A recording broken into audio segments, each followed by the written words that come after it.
Funded by the Community Radio Fund of Canada.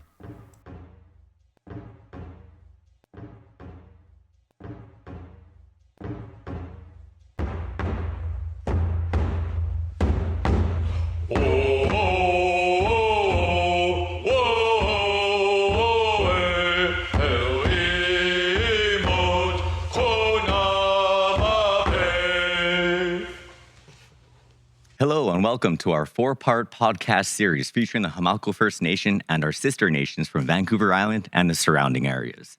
I am Eric Wilson from the Homalco Reservation, and I'm joined today by Darren Blaney, Rob Harry, and Bill Blaney. So this is episode 1, where we explore the ancient history of our people, stories passed down through generations that shape who we are today. Now let's begin with our first question. What stories do you know about the beginning of the Homalco people? There's a creation story for Homalco people. And then there's the story of the flat mountain in Butte Inlet. And I think the creation story for Homalco is our people were in what is now Shoal Bay. And there was a little girl there that was, there was all kinds of mythical creatures there that could communicate with one another. And the young girl was told by her grandmother to not play with the pitch from the tree. And she didn't listen to her grandmother, and she ended up playing with it. But the thing about the pitch is it's medicine for our people and her grandmother.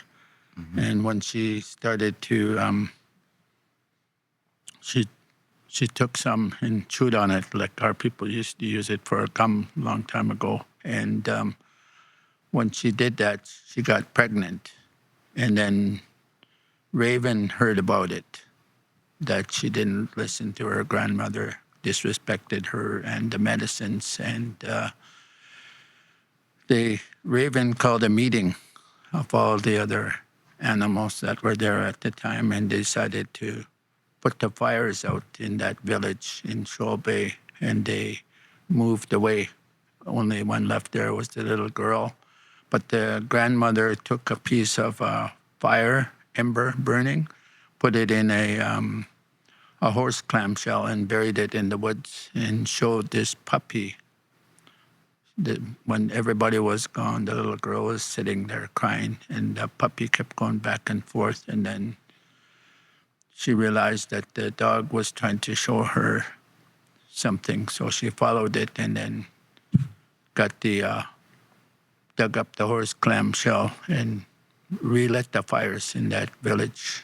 And then in the winter months, she was pregnant, and in winter, the tides are at night, so she would go digging down the beach for clams to feed herself. But eventually she had, some say 10, some say 11 puppies. And every time she went down to the beach to dig clams, she could hear a noise coming from the longhouse. So she would go up and look, and then they would be all sleeping. So she did that. Like on the third time she did that, she just put her cedar hat on top of the digging stick, and from there, she put her cedar shell on the stick as well in the fire, left the fire down there. And when she went back up, she peeked in the door and seen all the puppies dancing around the fire. They took their skins off when they took their skins off, they were human. And so she pushed the door. They say there was 10 boys and one girl. And the girl was standing watch at the door, and she pushed her way in there and grabbed all those skins and threw them in the fire. So that's when our people, those were our people, and we had to stay human after they burnt all the furs. And then there's a much longer version to that story. All those puppies, when they started to grow up, then that's where your dad was telling me about them having to do the bathing. And when they bathed in the river, they each got a gift. One was a good fisherman, one was a good hunter, one was a good carver, one was a medicine man, and all these things. And the one was a leader.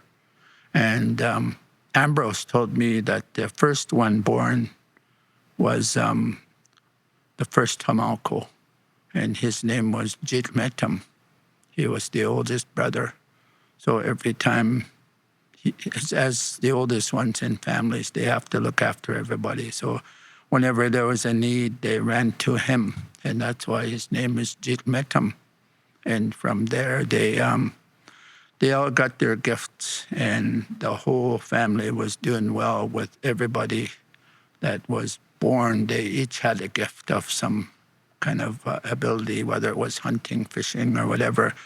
But they started to they were doing well, but the other people that left went away. They weren't doing well. They kept trying to find out what they were. They were sending gifts back for their grandmother, and they were trying to figure out, well, where's the grandmother getting her food from? And then they were several different ways of trying to figure that out, but it was bedbug that figured out the grandmother had food. And then they found out where they were getting it from, that little girl that got left behind. And they all came in on canoes. And one version of the story is that they fed everybody, but the raven, the young girl was still mad at the raven for having abandoned her. So they gave everybody good food except for the raven. The raven got quach, or dogfish, to eat.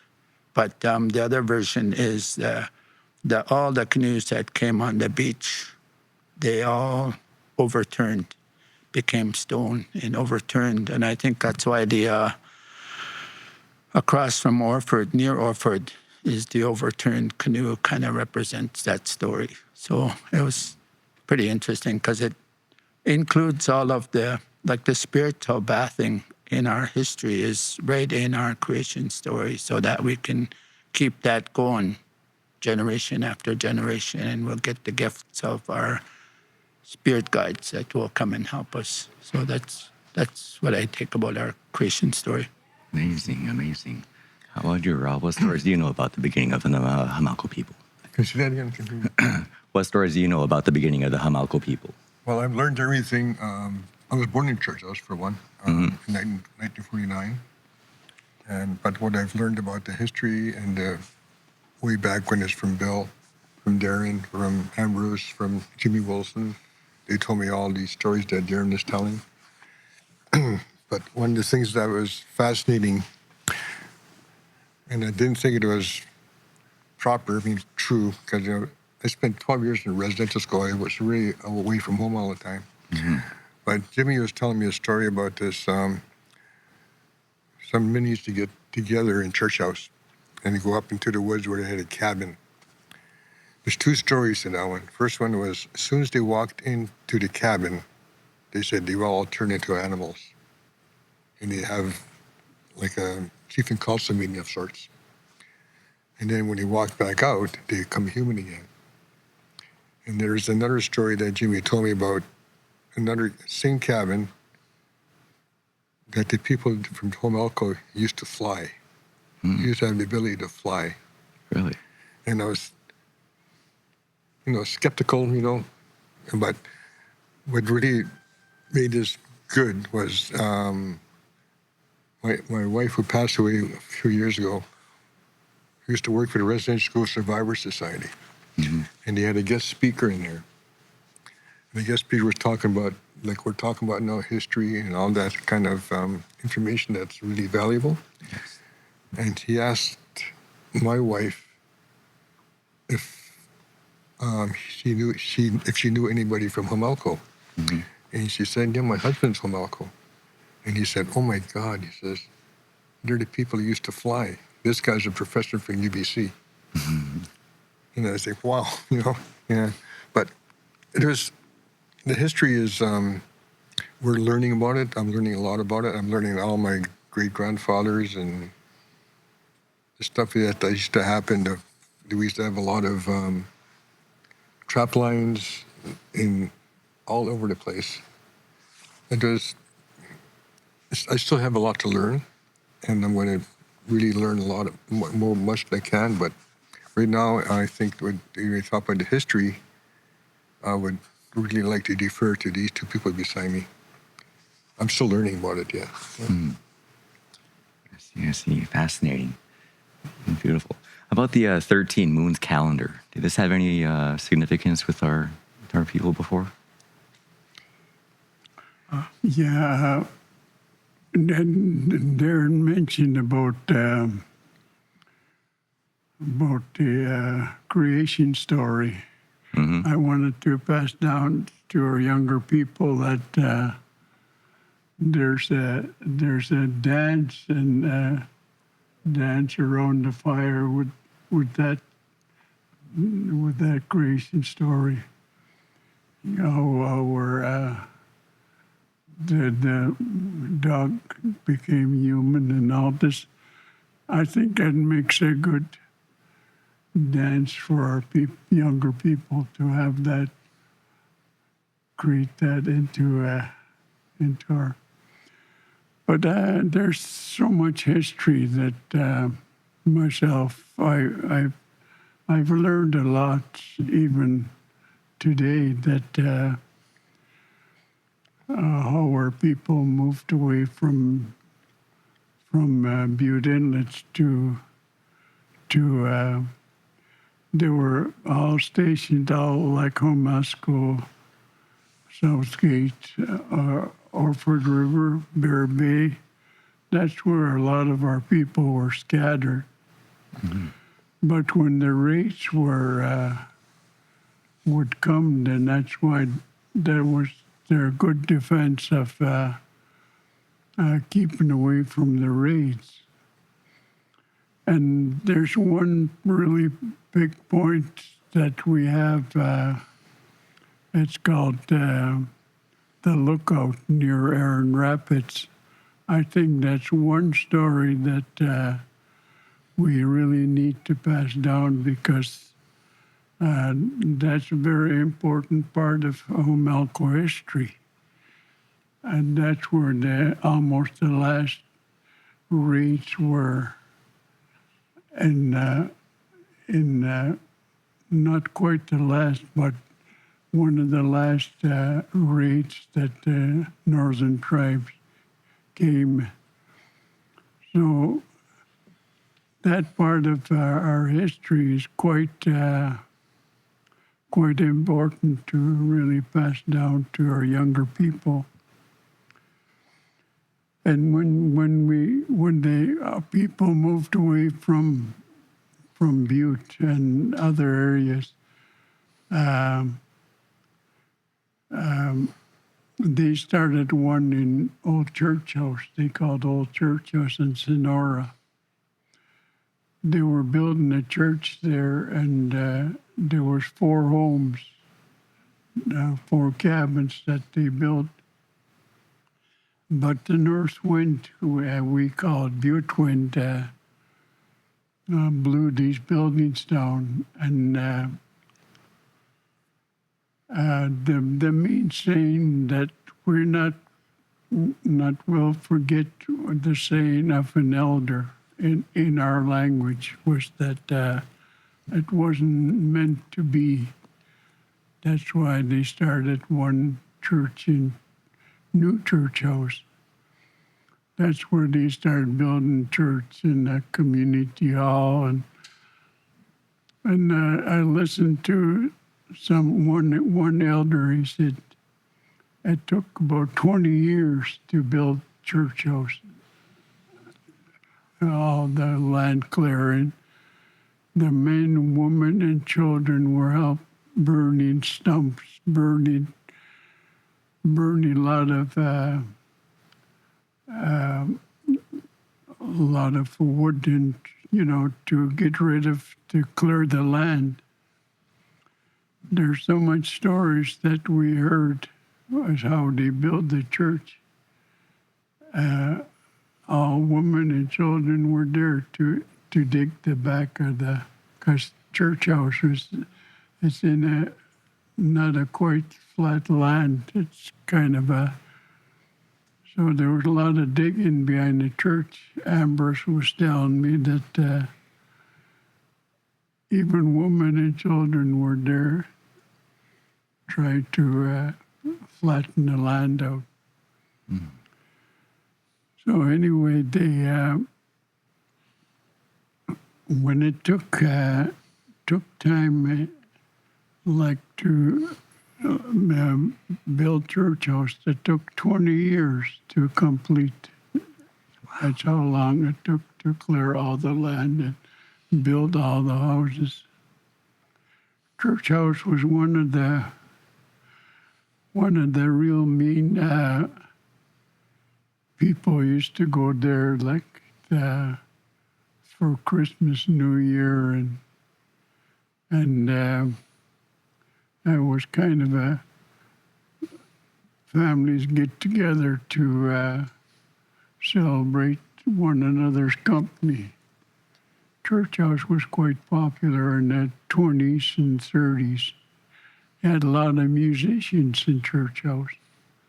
A lot of people had accordions and guitar, banjo, saxophone. A lot of our elders played that. And one time, church house had its own band, music band. Mm. I had a picture of it, but I kind of lost it, and there was quite a few of our people. What did they call themselves, this band? Pardon? What did the band call themselves? What is the name of the band? The band. Homalco. I can't remember. They had a native name for it. Cool. And I think they were quite, when they played in, not only in Vancouver, but they were playing in places like Nanaimo and that. Mm. They were well known. Cool. Also in sports, our people were really into sports as well, like race canoes. And one time church house had 4 canoes. I think I seen 3. And I think we still have one in our village there. And they were quite agile to take up this tournaments. And they even played for the king and queen, and I think it's around 1937 or somewhere in that area in Vancouver. Cool. And they were the winners of that tournament, all the race canoes. Awesome. But I got to know a lot about our history because I was really questioned. I think I came in a time, my age was just about almost to the end of a lot of things that were happening. Like one time, church house had 20, I think it's over 20 gill netters. They became fishermen. But before that, our people were all mostly hand loggers. Mm-hmm. There was logging companies around, but a lot of people wouldn't work for those logging camps. They were kind of kept to themselves. They stuck to either hand logging and what do you call that? Trapping, fur trapping. That's how a lot of our people were, that was their livelihood. But when they moved out of Butte, I think that the food sources around Church House in that area there was a lot of food like cod and a lot of clam beds and a lot of the hunting was quite easier at that time to have that. That's why they really liked that area because there was a lot of food sources around. But I can tell you a lot more, but I'll let somebody else. Keep going. Yeah. Darren, anything on the 13 Moons calendar? Yeah, I think the 13 Moons calendar I kind of could see was in place, and then when the reserves were allocated, the time they were allocated is when our people were in Butte Inlet for the salmon. That part of the 13 Moons calendar is the salmon in Butte Inlet, but it was kind of once they allocated the reserves, it almost became like a prison. You couldn't leave the reserve until you got permission from the Indian agent. So our people kind of got locked into Butte Inlet, and that's why all the knowledge of the island and stuff, like there's still knowledge around there. It seemed like a lot of it is in relation to salmon, different rivers, and on the island side, it was like that Rotary Park there. My uncle and I were driving by there, and he said that the rocks that are piled up there was actually a stone trap that our people built. And at one point, there used to be a whole bunch of Salish that used to come up, camp on Campbell River side and then Cape Mud side, and they would all come for the salmon. But I think in front of Anchor Inn, he said that they dug out, almost like made a pool there. And when the salmon would come in, they would get trapped in the pool. So all these things, I think, are still there. I think our place names are there, and that's kind of what we're working towards, is pulling together all of our stories. And it feels like some of them almost got lost. There's I think there's, with La'amin, I think they compiled about 500 names of place names throughout the territory. And the territory was basically divided into the different parts of the seasons when resources became available to our people. And lots of the place names are kind of in relation to some kind of a food source there. So I think that's the way it was. Everybody kind of. Your dad was telling me one time that in the beginning of a year, the family leaders would come together and they would decide what family was going to go to what creek, what river, so that when you think about our people at 10,000 people, we didn't all go to one river and wipe it out. They spread us all out so that we don't have to wipe out any one river or creek. And all the creeks and rivers were doing well because we managed them. That was our fisheries back in the day. So I think that management goes back over 10,000 years. So I think for us, it's kind of the cycle of life throughout the territory, the 13 Moons, and how we, because the winters were so harsh. I think my uncle told me that sometimes the storms would last in Butte, and the north wind, huok in our language, would blow for 2-3 months sometimes. And if we didn't have enough food supplies stored up, whether it's clams, deer meat, fish, berries, all these things, we had to store up to get through the winter months. And I think one time he said my grandfather, Henry Blaney, was, after a few months of storms, he tried to cut over to Stewart Island to go get some flour and sugar and stuff, and was icing up because of the Butte Inlet is mostly fresh water. 3 feet of the inlet is fresh water on top. So when the wind's blowing, it's freezing up on the side of his gill knitter, and it started to lean when he was heading over to Stewart Island to go get supplies. And he had to get out and start chopping the ice off in order to make it to Stewart Island. Otherwise, he was going to tip over. So I think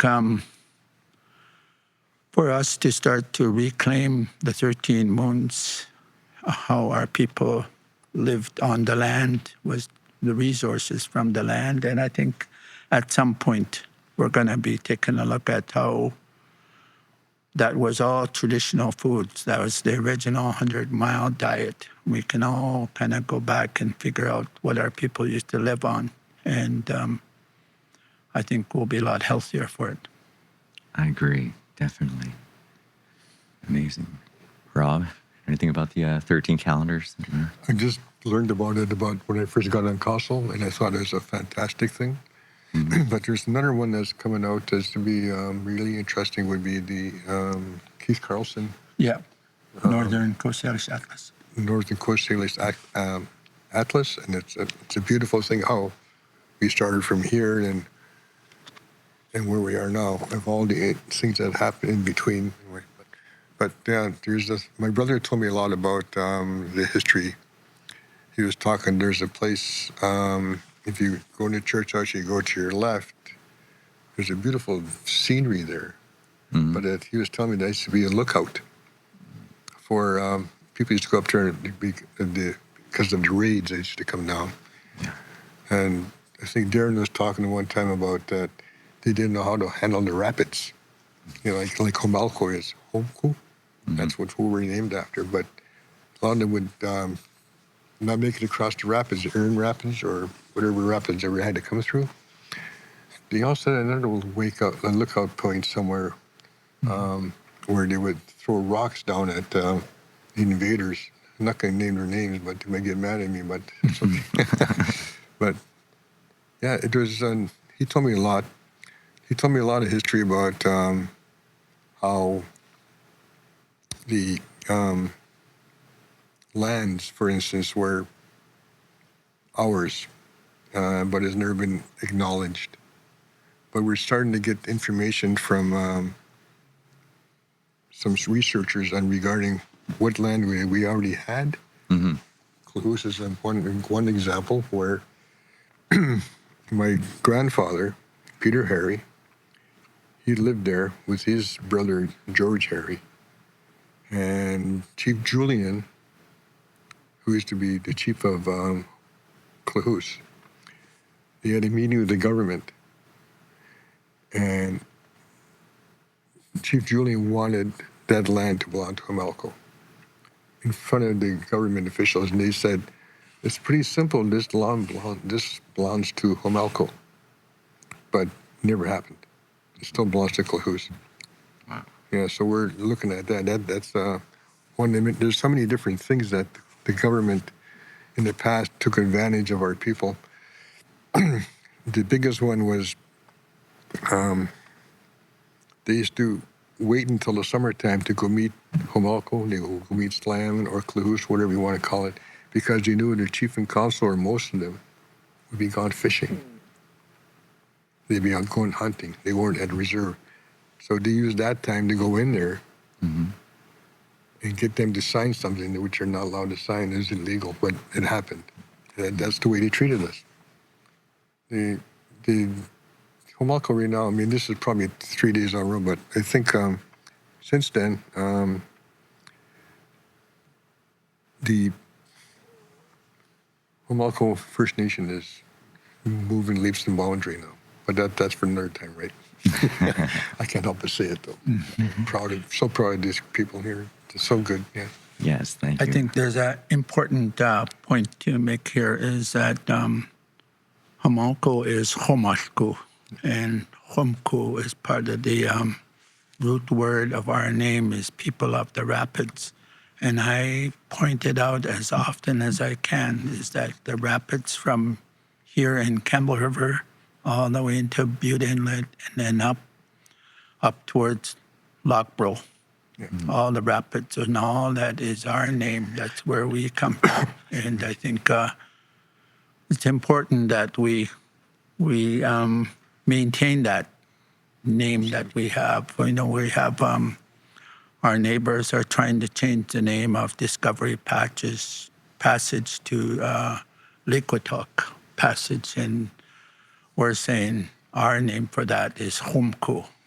It's the rapids. That's who we are. And so I think that's why the 13 Moons fits within our name of the rapids, because we made use of our territory until the government got here and kind of made our reserves a prison. Yes, One of the things that, to go back to the fishing, like Bill mentioned, we had a whole fleet of gill netters. And I think that in the 60s, the Davis Plan, they call it, Yeah, took a lot of licenses away from us. Just thought I better mention that too. That's part of the past, yeah. Yeah, I heard about it. It took away like 80-90% of the licenses or something like that, Yeah. right? There's 26 licenses, only 2 were left. Oh, gosh. Yeah. Wow. Yeah, Yeah. I think Church House was quite. It was quite isolated, and I remember some of the homes that are built in Church House was no insulation and no inside waters. You know, everything was kind of like a. But our people had to burn lots of wood during the winter months because of the cold weather of north wind. Another story that I like to tell about is we had an old schoolhouse in Church House. I think don't remember what year it was, but I managed to be one of the students when I first started. I think it was like starting out from kindergarten or whatever they call it today. But it was only one classroom, one big classroom. Some of the people I grew up with went to, and it went to from grade 1 to grade 6 or 5 or 6. Then you had to go somewhere else. But the school was all at wood stove for heaters and all this kind.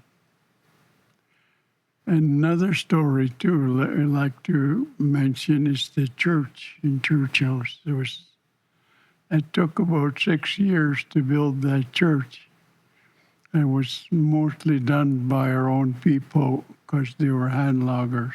And it kind of, the government was quite, Indian Fair was quite ashamed of Homalco doing its own thing.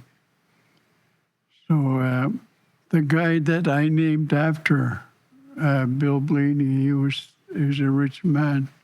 He was the one that finished off the outside sidings and the inside, and all done. They had a carpenter that did all the work. You know, that was quite a church. I remember some of the inside. It was quite beautiful. It became quite known.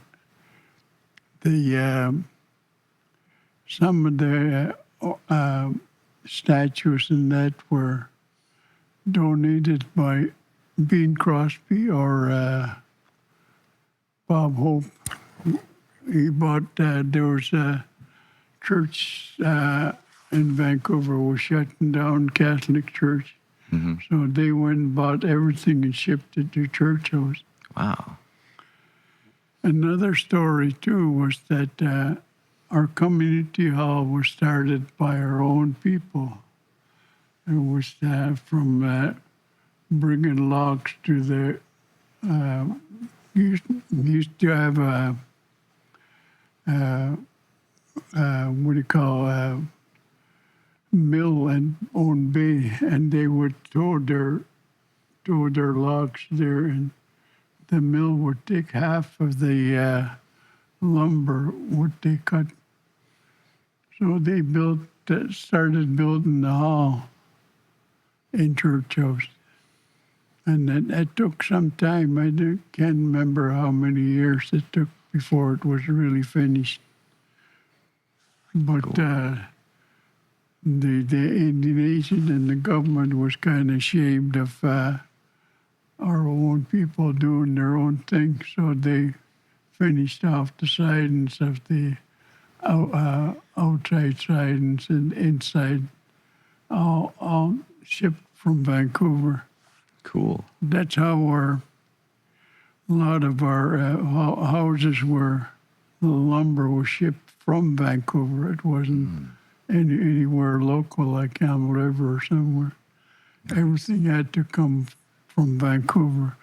So naturally, the cost was very expensive to build a house and church house. Oh, I bet. Well, I think one thing I forgot to mention was it feels like, to me, when I look at our history, the majority of our salmon came from Butte Inlet. And that was towards the fall.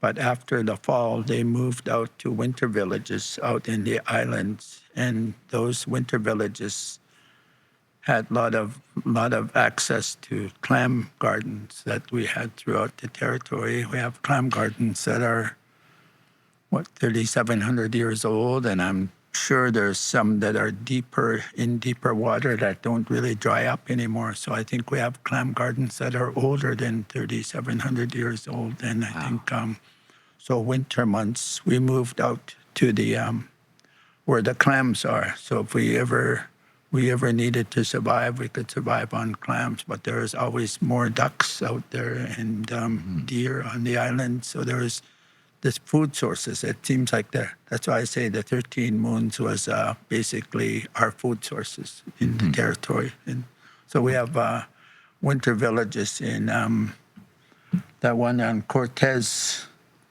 What's the name of that place in Gorge Harbor in Cortez? It's got a real narrow entrance. And then I remember hearing, actually it was Jimmy that told me that in Tla'amin, the reserve, that part that's called Church House Road, was Homalco people cleared that off as their winter village. That's why they have a Church House Road. And then my uncle mentioned that there's a winter village just by Ripple Rock in Menzies Bay that our people used to go to. And then there's another place I think was a winter village is he mentioned to me about shell middens in like where White Bay is to Small Inlet. It takes about 10 minutes to drag your canoe over. So when it's winter and stormy, you can drag your canoe over to Small Inlet. And there's a place called Kanish Bay just outside the Small Inlet. There's shell middens there that are 12 to 20 feet deep. So, and I talked to Eric Blaney. He said each 1 foot of midden is about 3,000 years. So it could be 36,000 years.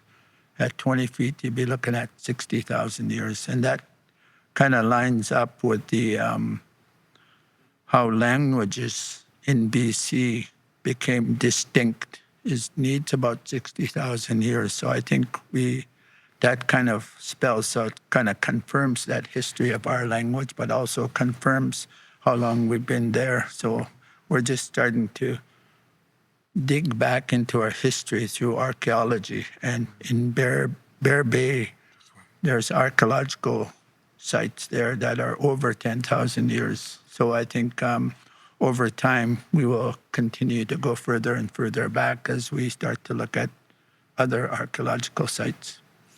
Yes, that's amazing. So how did Homalco's spirituality and connection to the land guide decision-making and social structure?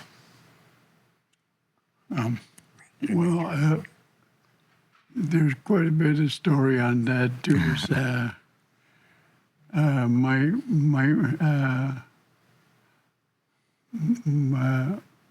My wife's mother was a real historian, and they talked about how the Catholic Church come down from Vancouver along, picking up like reserves like slime and clothes, and it was the Catholic Church took the mainland side, but I think it's the Anglicans or whoever took the Vancouver Island side.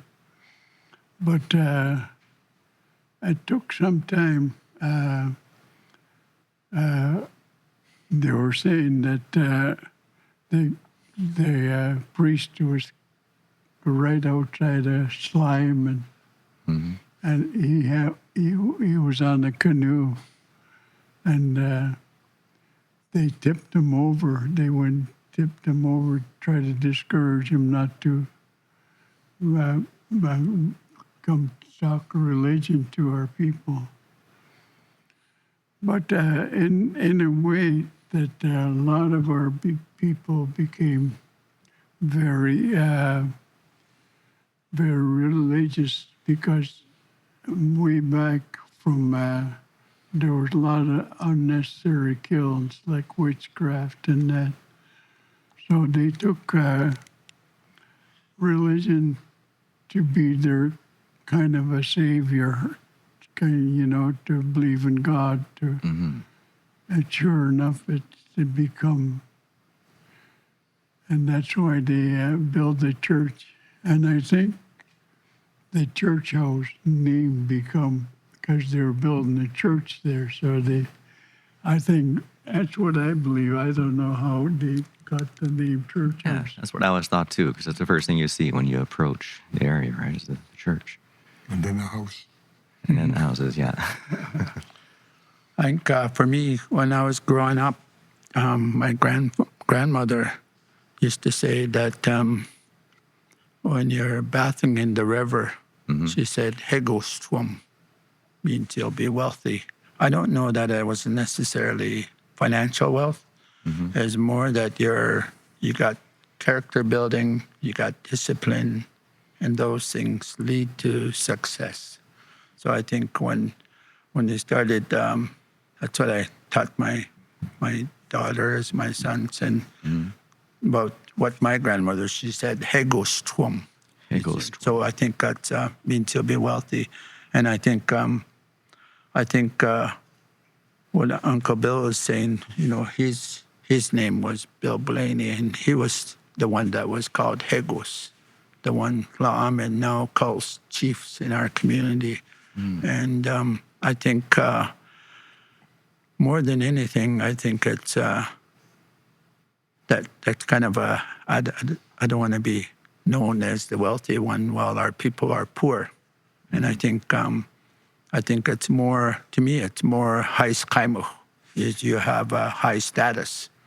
And high status, according to Ambrose, is you only have high status if you are giving. If you stop giving, then you don't have your high status anymore. And I think that's kind of reinforces the sharing that our people used to do. Whenever they got too much of anything, they shared it. And it was always kind of a philosophy of not taking more than you need, but if you did, you shared it. And I think that's important in our culture. I think that's what, when we talk to Keith Carlson, he says that our social structures were more egalitarian. Everybody was more equal. It wasn't, there was the chief gets the best fishing spots and the chief gets priority and stuff. I don't think that was our culture. Our culture was more about we are all equal and we all share and we help each other, support each other. And I think that's an important aspect of who we are. And I'm happy to be Homalco because of that, because we treat everybody properly. And that's what it's supposed to be. I agree. I see a lot of that in the community as well. Everybody's very generous. Yeah. And generosity in the community is on a totally higher level. And, I was listening to a radio talking about this guy from Lillooet, and he said it was like it was illegal to take more than you need. And I think that's just like my friends from Squamish, they say the greedy person is useless in the longhouse because they wouldn't give it away in a potlatch. So it's kind of interesting that that's kind of upheld throughout Coast Salish territory. And just being the past, you think about Homalco from way back and how humble and how given they were. And sometimes it would hurt them in a way. There's places where people ask permission to live on, like in Quadra. Now it's their land. Friendly Cove, is that the one? Where Stephen, the guys, I forgot his name, but they asked permission to stay there and we gave it to them. Oh, so Yeah. And yeah. now it's Vancouver Bay. Vancouver Bay. So Yeah. now it's theirs. I see. And sometimes it was a good feeling to give out, but to lose it didn't tickle too much. Yeah. I bet. Yeah, like a lot of our traditional ways too. Like we have a lot of things that we still have going, like our funeral service. You know, we still do burning. You know, our people still believe in that because of it was passed down. You know. Yeah. And there was so much to not to give that up because that was passed down, and a lot of our elders that are gone now said we should never turn away from that because that was one traditional belief that our people have, and not to lose it. And I think a lot of our, like I said, a lot of our younger people never really know where they really come from. You know, like a lot of them, they don't really know their roots, their family members that are gone. Yeah. And I think that's important to really keep that going and I agree. keep passing it down.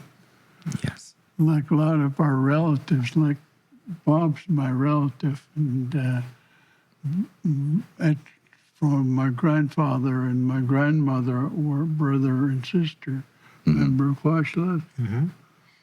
And so that ties our relationship. Been cousins, but we really need not to forget a lot of those kind of course, there's a lot of other traditional things. Darren talked about the river bathing and, you know, a lot of things that do when you go, before you go hunting, is taking a river bathing. And I'm really proud to see that happening yet. Some of the people, Yeah, me as because well. that's very important. That, agree. Not to forget about a lot of our traditional culture and beliefs. You know.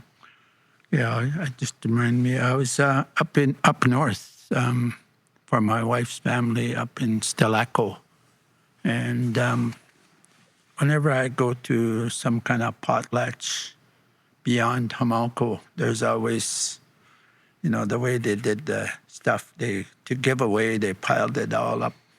And reminds me of when I was a kid in church house. You know, at this potlatch up north, they brought me a bag and they were putting stuff in my bag. But in church house, they used to have everybody sitting all around the hall against the wall. And they had the stove in one corner and all the gifts they would give out. You know, the oranges, they would go around with a box of oranges and give everybody a box of oranges and candy and apples and stuff. It was it's almost like they were hanging on to their way they did potlatch, in our Christmas celebration, our New Year's celebration. So there's still some stuff there that they hung on to and kind of passed on to us now. So even though when we became Catholics, it became a lot more regimental in how our people were kind of, they had watchmen that kept track of our people, make sure they behaved and stuff. And there was, in some senses, that worked out well but the people had accountability for their actions. And over time, I think it started to disappear.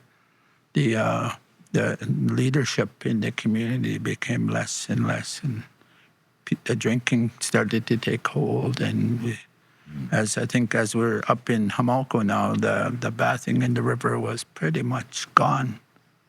And I think that created so many problems for us, and I think that's part of the thing that we're overcoming now. And our culture group is a really big part of what we're doing now. They are kind of leading the way in bringing our culture back, our language back. All these things are starting to come back. And I was talking to a professor from Harvard in Toronto about a month ago, and he was saying that people who are connected to their language and culture are much more resilient to the drugs and alcohol. And I think as our language comes back, we will start overcoming these issues that we're having with drugs and alcohol. More young people are starting to avoid that or sidestepping those addiction issues. So I think I'm grateful for that, to see that we're making these big steps as a nation. So Definitely. Happy for that. Yeah, it's beautiful to see. I agree. How is governance traditionally structured in Homalco? Governance? Well, Are we I talking can. about the past, or are we talking about the future? Past. Today, Ancient, prior to contact. prior to contact. Okay. Well, for me, just what I've learned is long time ago there was what they call family leaders. The different family heads, I guess, they would kind of work within their family. That's what I said. And when they decided who was going to go fishing in what rivers and stuff, it was the family leaders that got together, that met together. And it was, they had meetings, and then they decided which rivers and creeks they would go to. And then that was how they determined some of those things. It was through family leaders, because we didn't. Some people ask us if we have a hereditary chief, and I often say we don't. Although Captain Timothy in Tla'amin was considered a hereditary chief, but nowhere else amongst us. I never heard of us having a hereditary chief. Yeah, there was appointed Yeah. at one point, right? Yeah, that wasn't really hereditary. Interesting. Anything on that, Rob? No, I just agree with him, yeah. Oh, yeah. Perfect. Can you describe... I'm sorry, Bill, go ahead. What I like to maybe pass down is to, I am a native carver. I started off with Darren and Derek, and we kind of try to bring back some of the traditional designs that we have for our Homalco design. And I think, I'm really proud to say that a lot of our language has been practiced. A lot of there's dancing now, there's drumming and dancing. And it really brings you a lot of pride when you see that happening. It brings you, let you know that I'm proud to be a Homalco. Definitely. Homalco. There's a community And I together. think we really need to say that we got to really kind of respect our leadership, not only that, respect your elders and respect not only the elders, but your community members.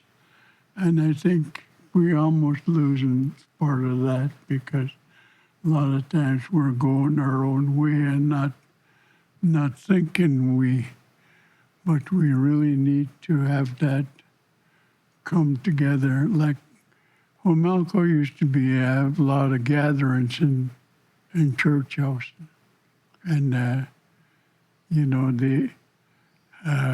they would. I talked to Joe Mitchell about, they call it no home.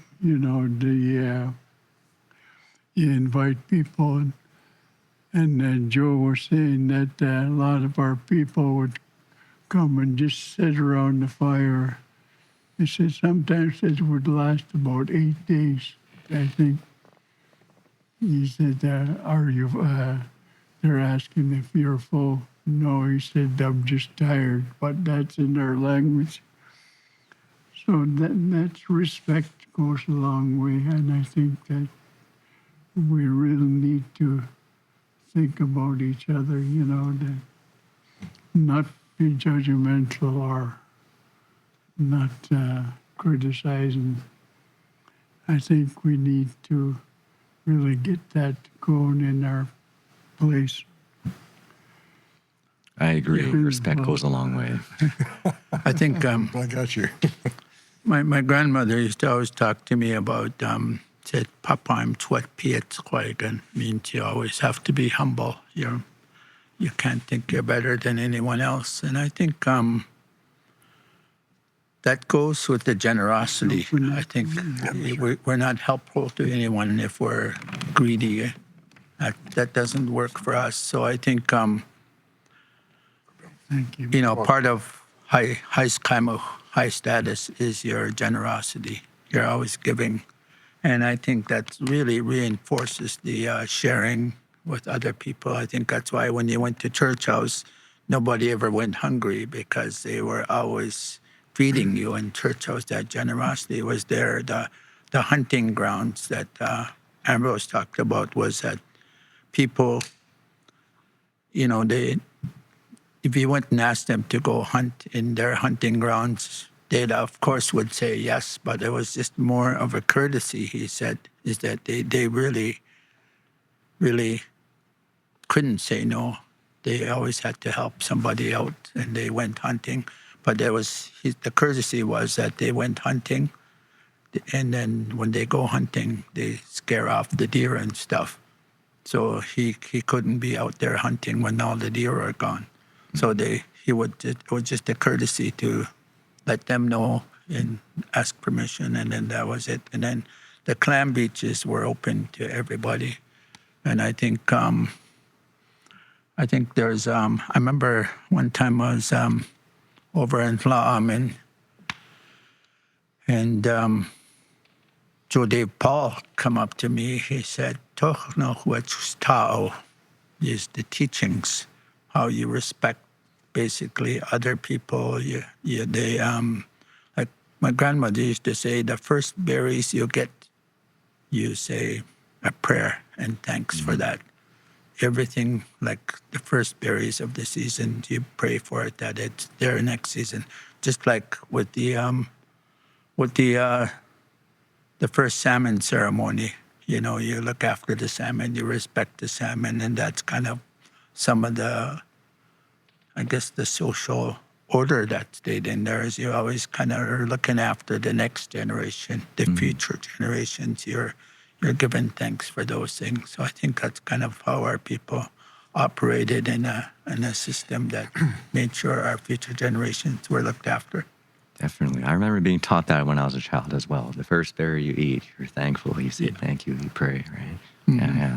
Yeah. It reminded me of a story when I was about 5 or 6 years old in church house. I used to go there every once in a while for Moen Bay, places like that. And my brother Stephen wanted to give something to my Aunt Elsie, which had lived on the both opposite ends of the reserve, right? They're up top of a hill a little bit. So I got this package, and I was bringing it up to Aunt Elsie. Mm-hmm. And I gave it to her, and she made me sit down and eat. So I ate. I was coming down, and I was walking by Heaver's place. Dragged me in. Eat. So I ate. Then I went down to Ambrose. Ambrose was out there.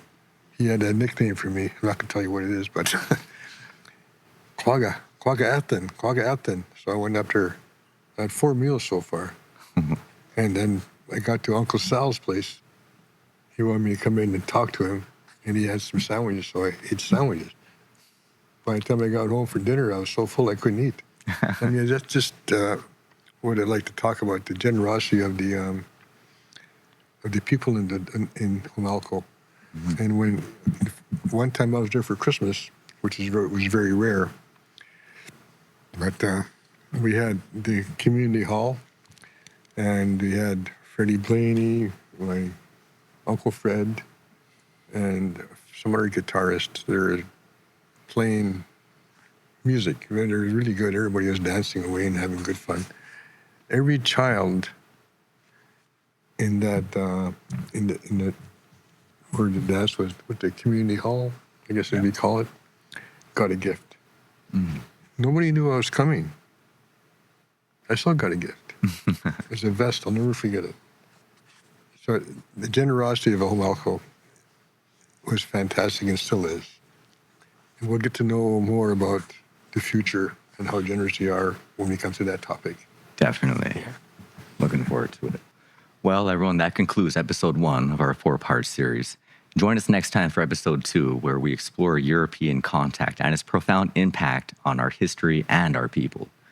A special thank you to Community Radio Fund of Canada for making this podcast episode possible.